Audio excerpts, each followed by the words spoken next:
All right, doing a volume check. Volume check. No. Checking volume. I'm doing the volume. Checking volume. Wow.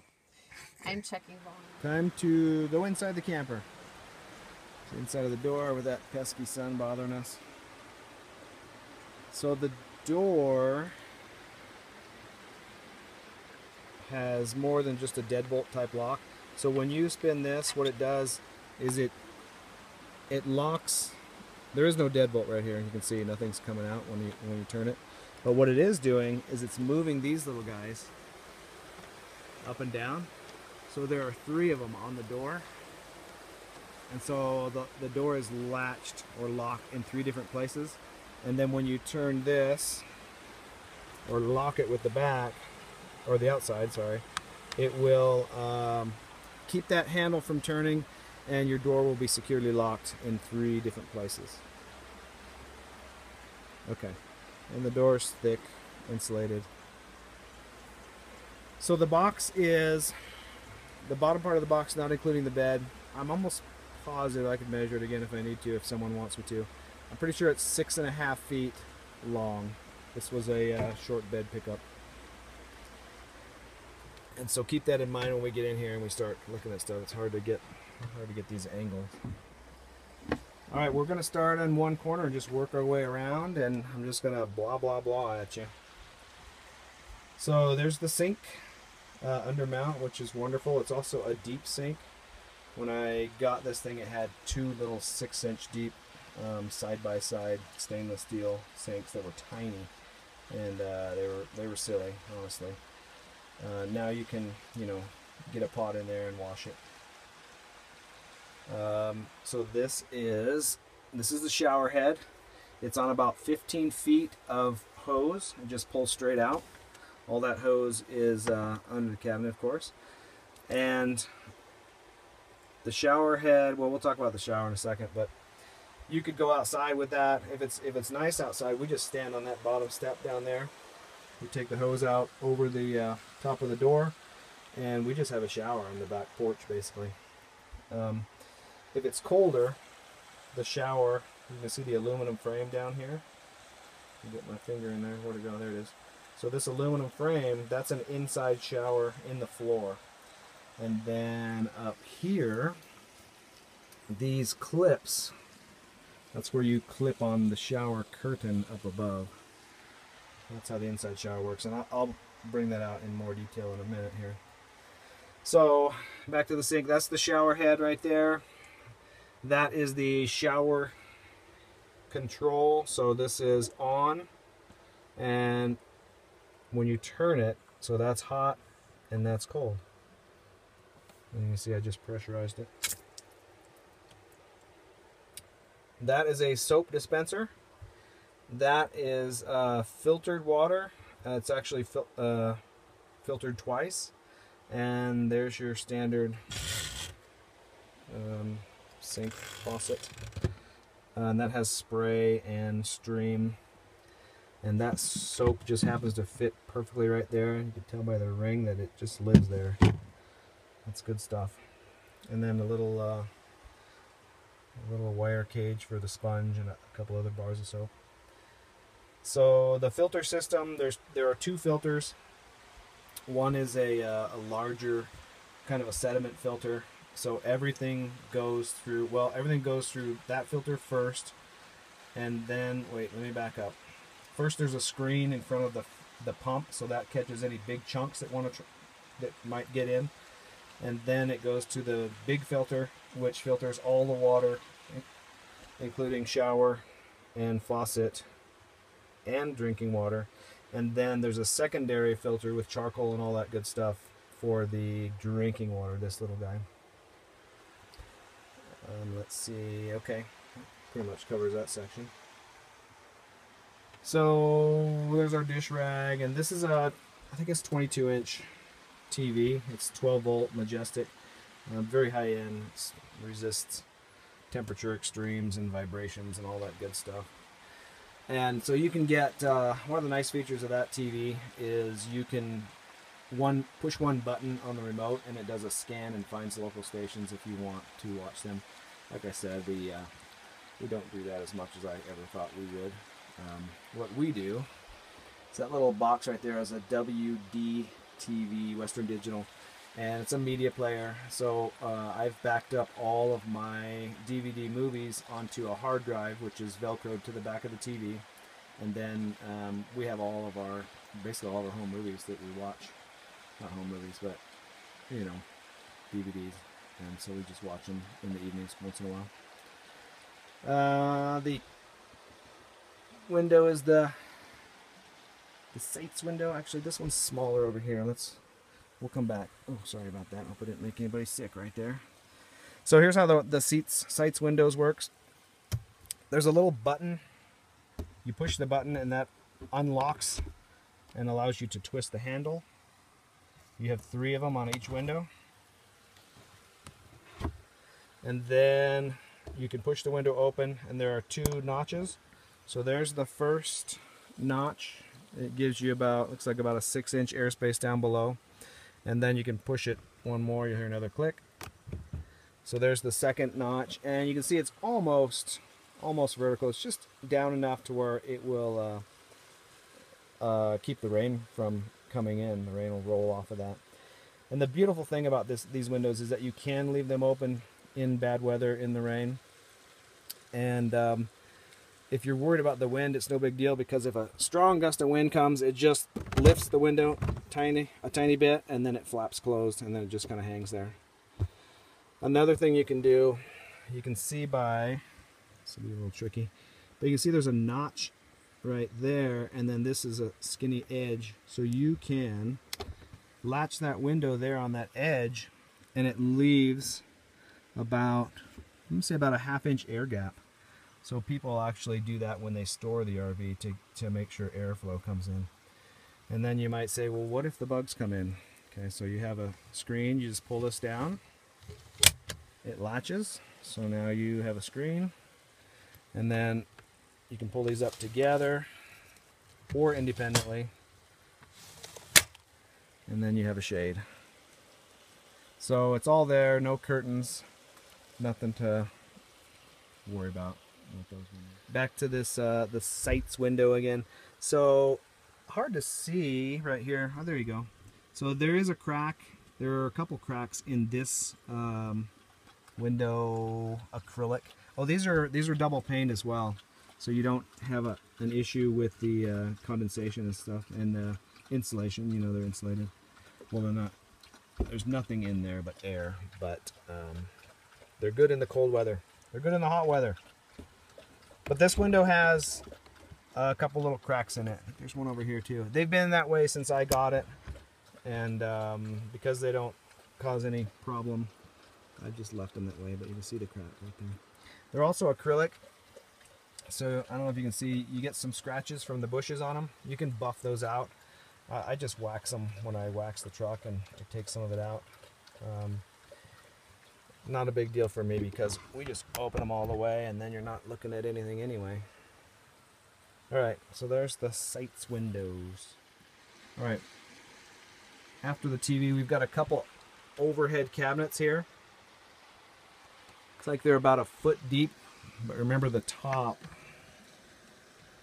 of the camper is angled, so they're not square. So the way these latches work, you grab them, you twist, and then you pull up. And then they latch by going up, and then they stay open when they come up. So that's our, looks like our fruit and nut supply right there. And once again, remember, we're on a 1-month trip, so this is us with all of our supplies, all of our food. But a couple cabinets up there.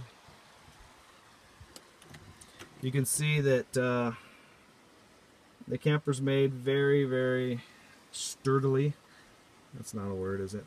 Oh well. This is, I think it's maple, what do they call it?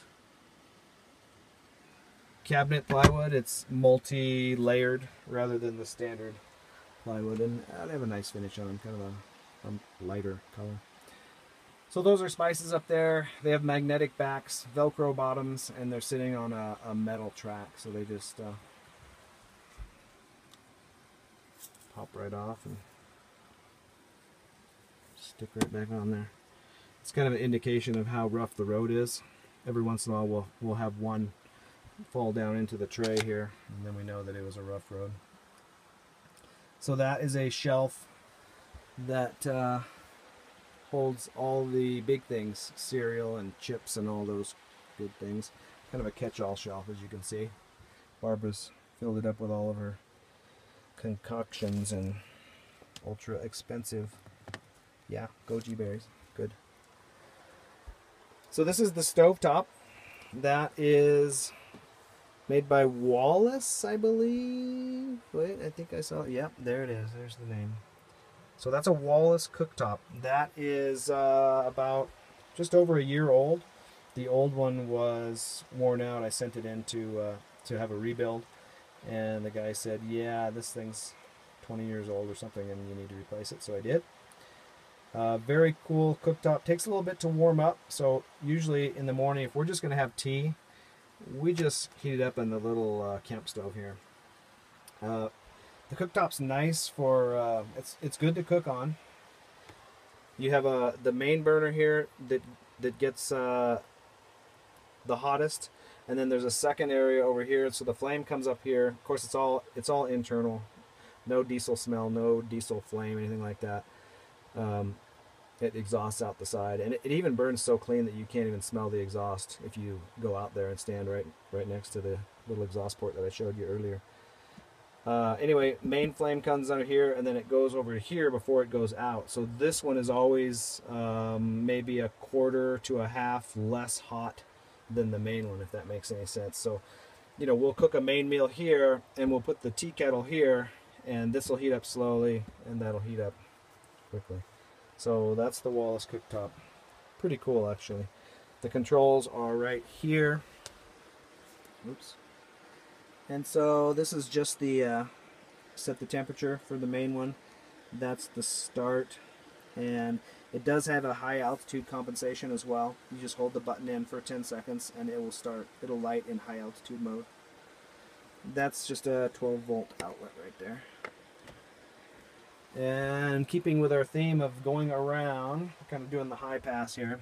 So that's a 110 outlet, obviously, and it is, okay, we're going to jump around a little bit here. Hold on to your chair. I'll try to go slow.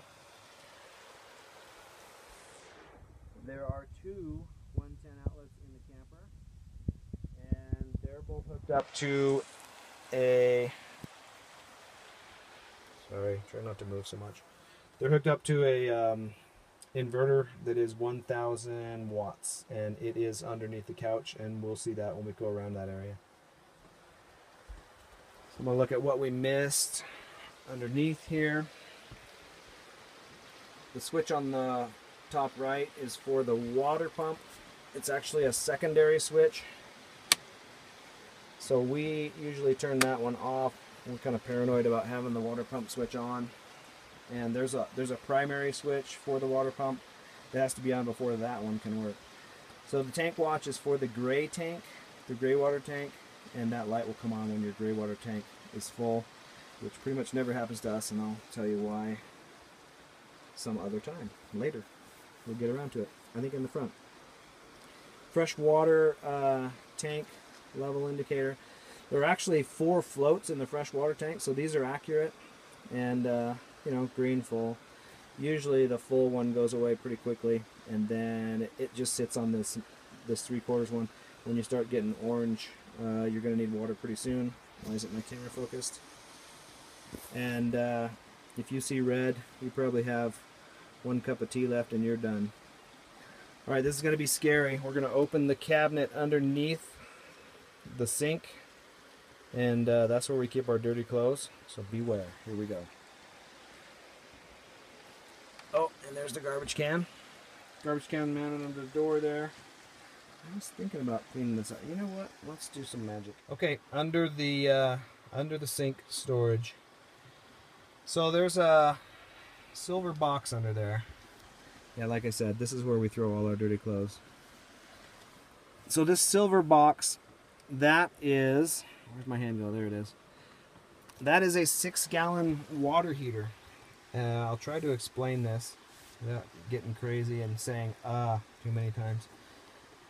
The water heater is heated in two different ways. The first way is by the engine coolant. It cycles all the way back through here, and through a manifold it heats the hot water, which, like I said, 6 gallons of it. So every time you drive more than about 10 minutes, I'll say half an hour, you're going to have hot water. And that box is insulated really well, so that hot water lasts 2 days. If you sit in one place longer than 2 days and you want more hot water, then you flip a switch, which we'll come to later, and it turns on a diesel-fired hot water heater, and that runs hot water through the same mechanism, and then, it runs antifreeze, coolant, through the same mechanism, just like the engine does, and it will heat that hot water for you. So you can have hot water when you drive, you can have hot water when you sit, and then also there's a switch box right buried behind dirty clothes, whoops, right there. So when you flip that switch on, that is going to allow electricity to heat the hot water. Now, it's a 1500 watt element, so you cannot use that electric hot water heater with the inverter that we have, because we have a 1000 watt inverter.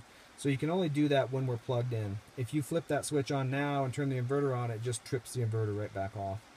So that's why there's a separate switch for electric hot water. If you put in some more batteries and a larger inverter, you could heat the water electrically or with your solar instead of using diesel fuel to heat up that water. Another feature of this system, it's called the hydronic system, is that on a really cold day, you can turn on the hot water heater, which will also run the coolant, the heated coolant, through the engine, and it will preheat your engine so you can start your diesel engine on a really, really cold day. Make hot water back here and preheat your engine. All right? I'm going to turn this off to close all that up. Okay, on to the fridge. So, just so we have a kind of a chain of events here, there's the underneath storage, there's my foot, there's the sink, window, little shelf, and there we have a fridge, Norcold fridge. If memory serves, it's like 3.2, maybe 3.6 cubic foot, I think. I could be wrong, but you get the idea how big it is, hopefully, with this video. Goes all the way back. So on top of the fridge, I made kind of a little catch-all area. There's a power port back there. And this is where all of our sunglasses, there's some TV remotes, the pad for this, or the case for this. That's where all the odds and ends end up. In the back corner there, you can see it's open. That's where the refrigerator vents out. The refrigerator pulls air in through those two holes, and then there are a bunch of holes drilled underneath the refrigerator in the back, and so it can pull air in through through the cabinetry, or underneath, you know, through the drawer edges and all that, and then underneath the very bottom down here, there's a space underneath that where it can pull air in as well. This ought to be a bit of a nightmare. I think we just went to the grocery store. Oh, not too bad. So, standard fridge. There's a little freezer compartment up top, and then it's pretty good size. We don't really have any issues with the fridge. I mean, the size of it works well. Yeah, there never have been. There's a latch. You really want to have that latched before you drive down the road. The fridge just goes. I mean, the solar panels are enough to keep the refrigerator going forever. It just runs all the time. Okay, underneath the fridge we have, get a good look at it here before I move in. So there's three little options there. The top one is a pull-out table. So if you have really skinny legs, you can kind of pull that out. The idea was that it was going to come all the way out, and you know, you could sit there and eat, but the couch turned out to be a little bit higher than I thought. So we use it. We do eat off of there. We use it for a place to set the tea and cereal down when you're sitting on the couch and eating, and then we use it as a workspace, secondary workspace from the counter. So definitely a nice feature. And then here's my favorite drawer in the camper because it's huge. So that's kind of a lot of bathroom supplies. And anyway, it's about 6 inches deep, and I'd say almost 3 by 2 feet. That is that's a good one. And then underneath that, we have this cabinet that opens up. As you can see, we're using that space as well. There is also space that goes back above, so I have a backpack and some shoes and stuff back in there, and that's where the main water tank lives, and that is the water pump. Oh, and then underneath that, so underneath that is the S-Bar Airtronic? No, I'm not sure I should use that word. It's the air heater. So on the left, that's where the air gets pulled in. That's where the hot air comes out. It's diesel powered, and it is absolutely nothing like your suburban heater in a standard RV that's propane fueled. Those things are ridiculous compared to this one. This one will come on fairly strong. As it starts getting warm though, the fan slows down, and then once it meets temperature, the fan will either turn off, or more likely it'll just purr along. So it'll just barely blow out heat. You won't even know it's on, and it'll just barely blow out the air and keep the whole place warm. One thing I do is, because well, this is where we dry our towels, but that's our pass through. And so what I do, if it's cold morning, we have this guy pointed out this direction to heat the cabin, and then once everything gets warm, we just spin this around and direct most of the hot air the other way, and then heat up the cab of the truck up there.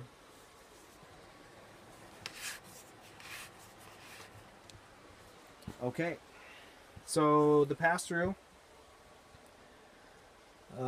it's I don't know what to say. There's a cutout in the rear seat, which you can't see because my laptop is there, and then this black part here, that is the front bottom edge of the rear seat that's folded up.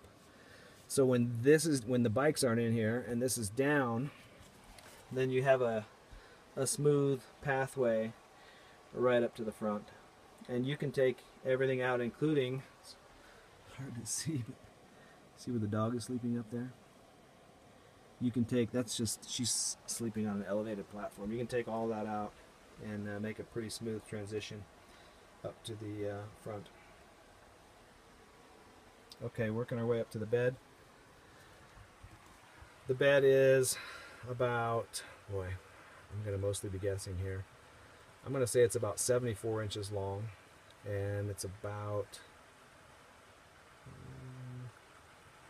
55. I think it's 4.5 feet wide. I think it's basically between full size and king size.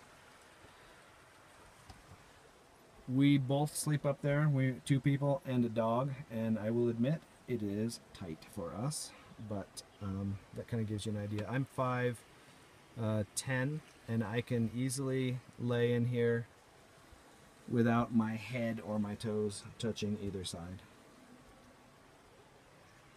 There's the paper towel rack, and there's a little reading light there on a telescoping, whatever you want to call it. And there's those front windows from the inside. So these front windows are amazing when you're sleeping up here.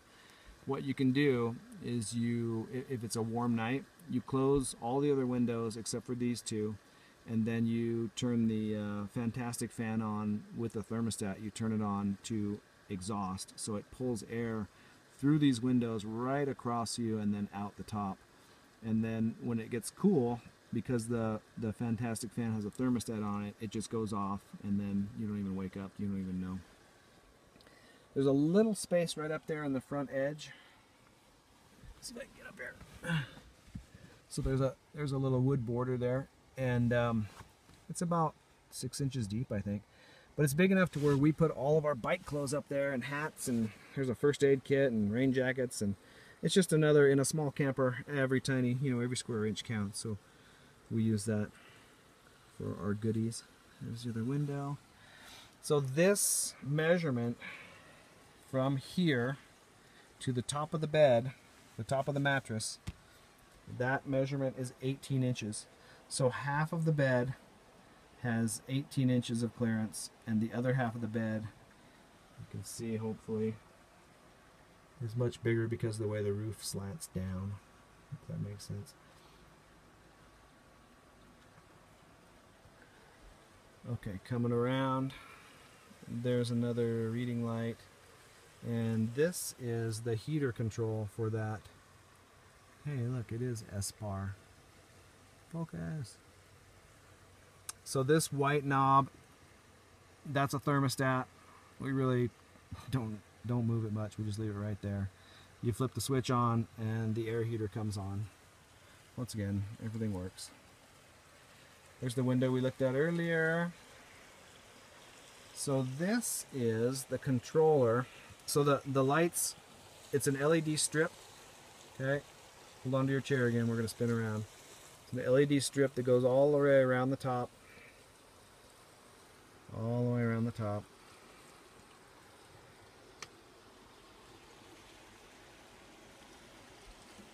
Oh, I saw me. And it's also recessed right in there above these other cabinets on the driver's side of the vehicle. And so there's a switch on the switch panel over here. That's the switch panel. You turn the light switch on there, and it will allow you to turn this on with the remote. And then it's really cool, actually. I love the little LED lights because when you're watching a movie or something, you put it on red, and hang on one second, I'm going to turn it on. Okay, so there you go. You can put it on red when you're watching a movie, and it just makes a nice atmosphere in here. So I put this in about 8 months ago. I did not buy an expensive one because I didn't know if I was going to like it. Turns out I really like it. But because I didn't buy an expensive one, it's pretty cheap. I think somebody over in China was cutting some corners. And so now it's kind of failing. You can see it, it's supposed to be yellow now, and you can see there's red and yellow and there's some green. So we kind of like it anyway because you can pick a color and it doesn't really matter what colors come on. It just gives you the right amount of light. The lights that were in here were fluorescent, and they were way too much, and they were just off or on. So this is actually the white light setting. Look at it, green, red, purple, there's some green, there's some white. Anyway, those two sections are completely dead. Very easy to replace, very inexpensive to replace. We just thought it's kind of fun, and we leave it. You can also turn it on to where you can, it'll thump with the music, or the lights will bounce with the music. And then you can put it on so it goes through gradients. It flips through different colors, and it's kind of fun. I really enjoy it. We usually leave it on yellow, or actually we do orange because it gives just enough light, a nice glow at night. Anyway, that's way too much about LED lights. We'll turn that off. The other lights in the camper are here. There's 2 halogen lights above the countertop, and they're just super bright, blasting you on. Okay, I'm gonna back up and take a look at the couch here. I apologize for all the bouncing around and angles, but it's too small of a space. I can't get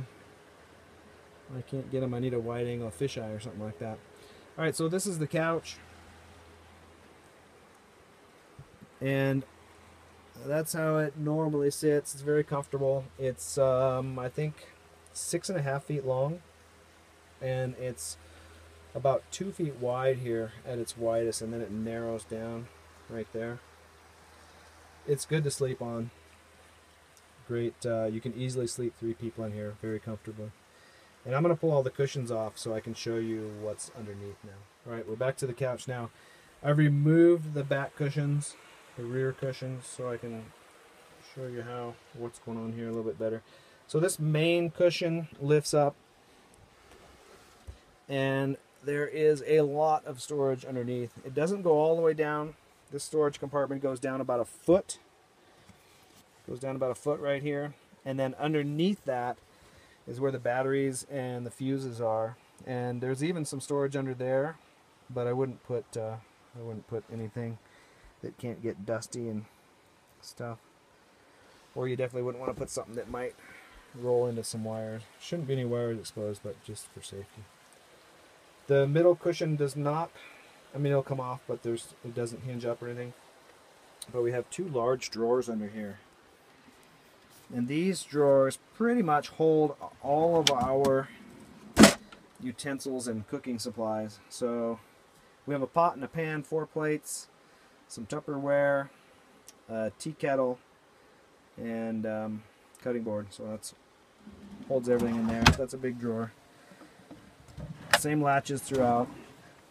Down below, kind of the same thing. There's a rice cooker. We have our little bullet smoothie maker, blender guy, and then extra storage for some food supplies.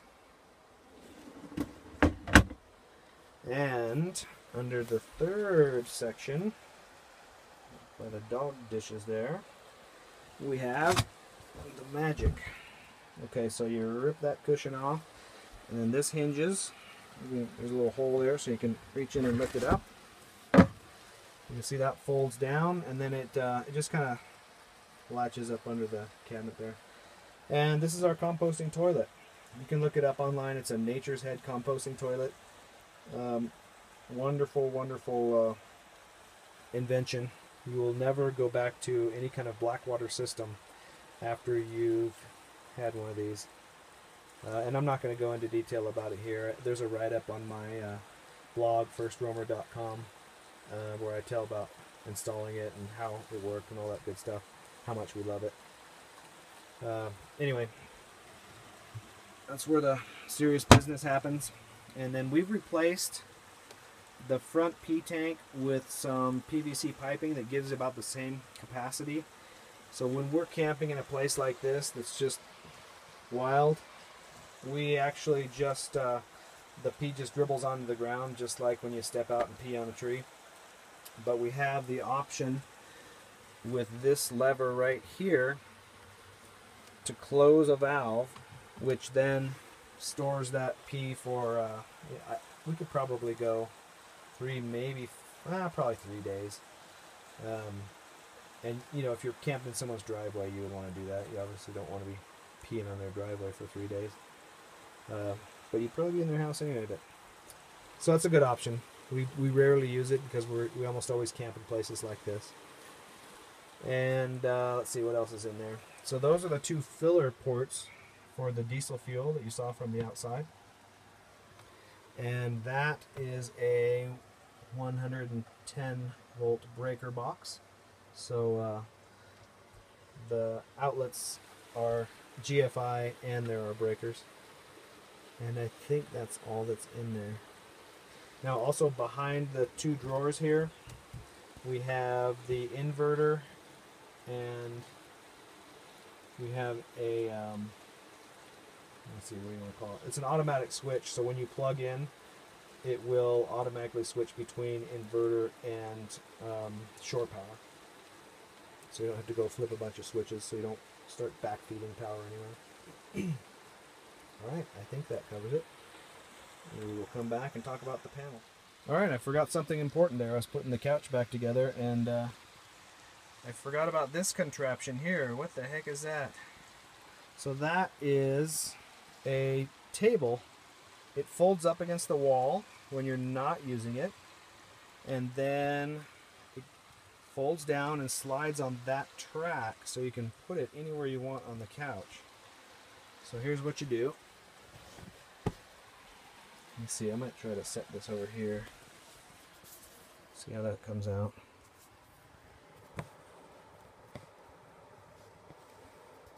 Hopefully you can see me and hear me. So you pull these two guys out, push this rod in, pull the table down. And now you see the arms, these guys are for support, and they just hang straight down. So now you can put all kinds of weight on the table, and then you can slide it, because there's no room for a person over there. I hope you can see that. And you can slide it left and right and put it exactly where you want it, whoever's eating. And then we just sit in here like this. Can you see me? And this is where we play cards and have bigger dinners and stuff like that. All right, we're back to, here we are. There's the table I just showed you. And now we're on upper cabinets on the driver's side. These are much deeper than the ones on the passenger side because they come out further into the, there you go, you can see the difference on the door there. See how those are recessed? Because you're working over the counter, you don't want to hit your head on them. And these come out to the edge of the door and above the couch there. And we use these for clothes. The first one is my clothes, and the second one's Barbara's clothes. And believe it or not, I'd say about 90% of the clothes I own fit right in that box. Okay, now we're going to go to the kind of the brains of the whole outfit, which is not behind the camera, but it is on this wall. And I'm just going to talk about every little part here. Try to pay attention to the camera. So the switch box, or these are the switches for the camper, and these are all the primary ones. Some of them, for instance, I told you about the water pump. The water pump has that secondary switch over there by the sink, and we'll look at it right there. So when I turn the main one on, then you can turn that one on, and then the water pump works. And we'll just go down the line because it's fun. That's the outside light. That's the entertainment system. So no power goes to the TV or the media player or anything like that, or the stereo. Oh no, that's not true. The stereo is wired separately. But no power goes to the TV station over there unless this switch is on. That's the refrigerator. It's good when you're done with your trip. Just flip that off. The fan. What does that say? Okay, so that's interior lights, would be the LED lights. That's the over-the-counter galley, the kitchen lights. And that's for all the 12-volt outlets.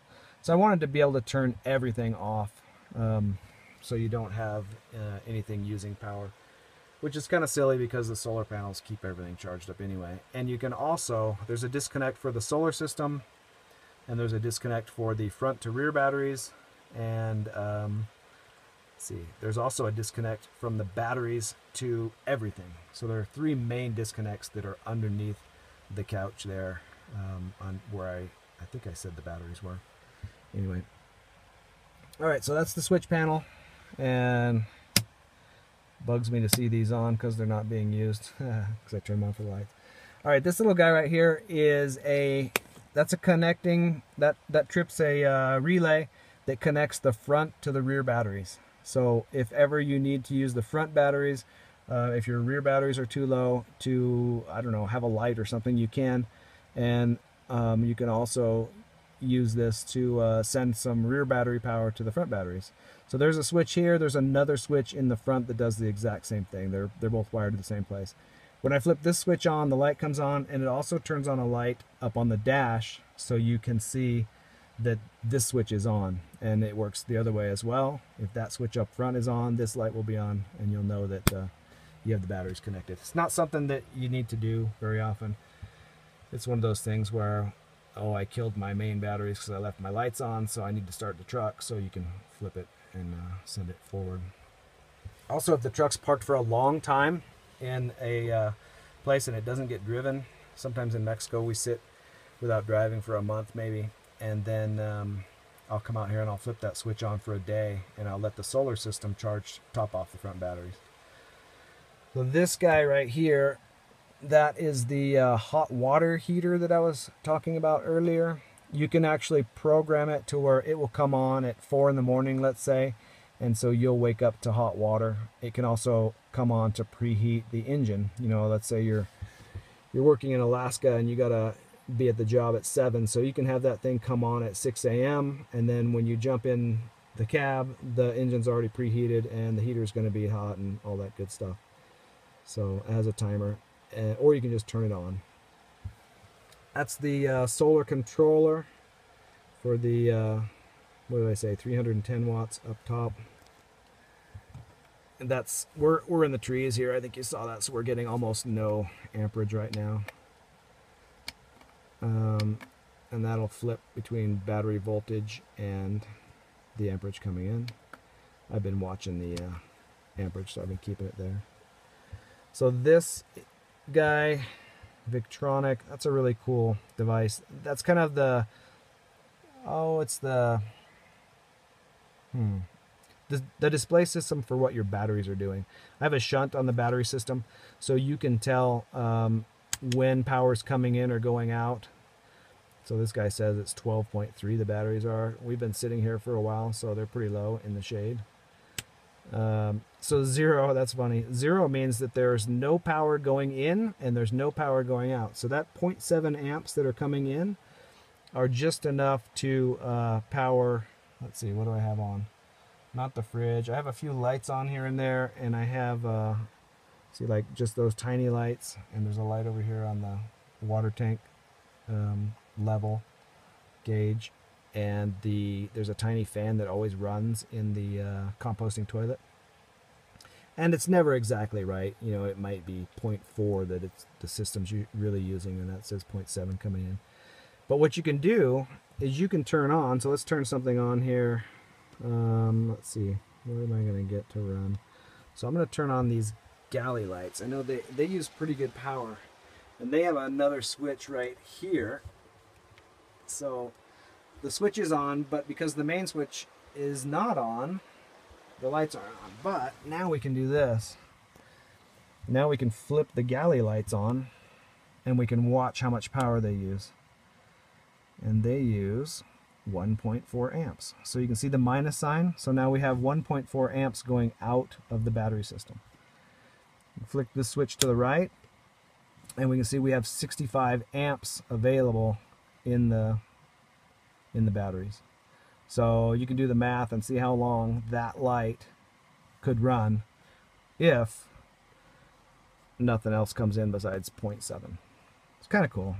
I'm kind of a geek about all these things. I like to see what's going on. Okay, so now the fridge just kicked on, and the fridge uses about, I think, 3.2 or 3.4 amps. So the refrigerator is pulling more power, and so you get a good idea of how long you can last out in the wheeler. So I'm gonna turn those galley lights back off because we don't need them. And you can see, so now the refrigerator's using 3, but once again, that guy's putting some in. So, and then if we turn the refrigerator off, it's probably not that good for it, we're back to 0. And of course, usually this thing is showing, 8, 10. I've seen as high as 16 amps coming in with the solar. But once again, we're in the shade. All right, we want to keep that refrigerator on. Okay, so I think that explains the light, or the switch panel, what this guy does. I leave it on right there because we have 220 amp hours of battery, and so you can set this number. I set it at 100, and so basically that's the percentage of battery that I have left right now, 65% or 65 amp hours, because you can only use half of your total amp hours. We have 220. I just kind of use the 20 as reserve. I pretend it's not there, and so I say we have 100 amp hours. So anyway, 65%, and that's what I use the most to see where I am with the batteries. So you can do all kinds of adjustment up here. You can set you can set all these things. You can set the float. What do I say? The voltages. It's completely programmable, that guy. All right, this is the rear stereo system. One click, and so it hooks up to an iPod, which is right here, and you can do the playlist. You can do all that. Probably hear the music coming on right now. It's also got AM/FM radio, and then you can put this on auxiliary, and then you can run the TV through the stereo system. And then this, they didn't have the Bluetooth one available when I installed this. So I installed my own separate Bluetooth receiver, which also goes into the auxiliary of this radio. So if you want to listen to podcasts on your iPhone, turn that switch on, and then you just hook up to that Bluetooth, and then you can change this mode, AM FM tuner. So then you go to aux input, and either the TV will come through there or whatever your Bluetooth thing is going here. And that's nice, it works well. That's just a little inside-outside thermometer, which I should have put Velcro on so it doesn't do that all day long. So these are just little cubby holes. You know, we end up throwing all the charging stuff in there, and it's our sunglass cleaning rag, I guess. And Barbara's got her charging stuff going on down there. And once again, there's the charge. Every single one of these, there's probably 5 or 6 of these ports in the truck, and every single one of them is wired through that switch. So the iPhone goes, hey, what happened? Keep that on. And I think that does it for this panel. Good job, everybody. Okay, we're going to show you the shower. We're just going to move the dog bowls. Hi, dog. That's the reason for the dog bowls right there. Okay. Excuse me. Excuse me. Pick the dog bowls up. Flip up the cool leather carpet. And then there's a little ring here. Just grab that. So that's your shower pan. And here's the shower curtain. Goes right in there. It's got a metal frame on it, so it tries to keep it wide. And like I said earlier, this shower curtain has little clips on it, and you just clip those. Clip the little clips to these guys up here, and you have a nice square shower. And then what we usually do is we just take the shower curtain out and hang it up to dry when we're done, and then throw it back in. Since I was just up on the roof and I came through this skylight, I just kind of wanted to show it from the bottom. So this is the sleeping area. There's those 2 little windows open in the front, and there's the open skylight.